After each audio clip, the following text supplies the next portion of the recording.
Hello and welcome to another coaching session from leadershipmentor.com. In our session today we're going to talk briefly about the basics of delegation. It's certainly one of the more challenging things as a new leader that you're going to learn how to do. So I want to share some thoughts about this. First of all, what is delegation? Delegation is simply the act of assigning a task or a process to another person while you as the manager or the leader maintain overall accountability of completion or end result. And that is so important that you understand that. When you delegate to somebody, you're still on the hook basically. So it's up to you to make sure that that task or that process gets done. So you delegate a task, but you do not delegate the accountability of the completion or end result. Now, delegation is not giving up activities that you're just too busy for or you don't enjoy doing. And I want to make sure that we all understand that today, that when you delegate, there's a strategy and a reason for that. And it's not simply just something that you don't have time for or something that you just don't enjoy. Let's talk briefly about 5 benefits of delegation. First one is delegation's your job. The role of a manager or a leader is really to accomplish goals and objectives by using the resources available to you, and your number one resource is going to be people. And so we want to utilize those people, and we do that through delegation. The second benefit is going to be you're going to get more done. Having 10 people working on items with the manager supporting those people and produces more work than a single person. So basically, one of the traps we fall into as a newer manager is going to be that you're going to want to do things yourself, simply because you can do them faster. But you're not going to get more done by doing that. So it's important that you realize that you're going to get done much more through other people, and that's through delegation. Third benefit, you're going to develop your people. Allowing team members to learn new tasks keeps them not only motivated, but it also prepares them for more responsibility. And so that's how you get your team members fully engaged every day, is by challenging them with new tasks and things like that. So maybe you're trying to develop a new supervisor, for example, to take your place.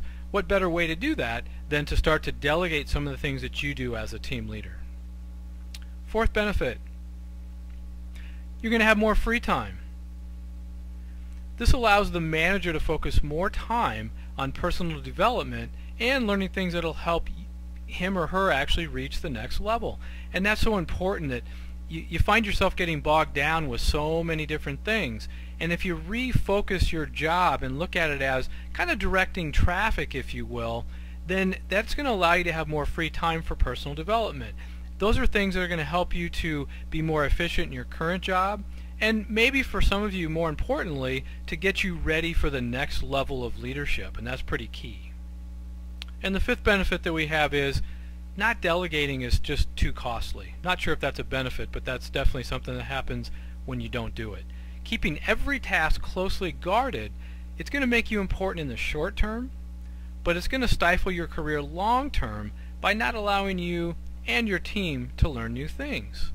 So basically what this means is it's kind of nice for a lot of these tasks. As a manager, you feel important, you want to do them, but once you let go of a lot of these things and you start to empower your team to do them, it's going to really allow other people in the organization to see that if you are promoted, for example, that your team's going to continue to perform at a high level.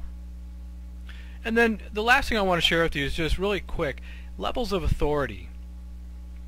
What we want to do is we want to match the level of authority with the experience level of a team member.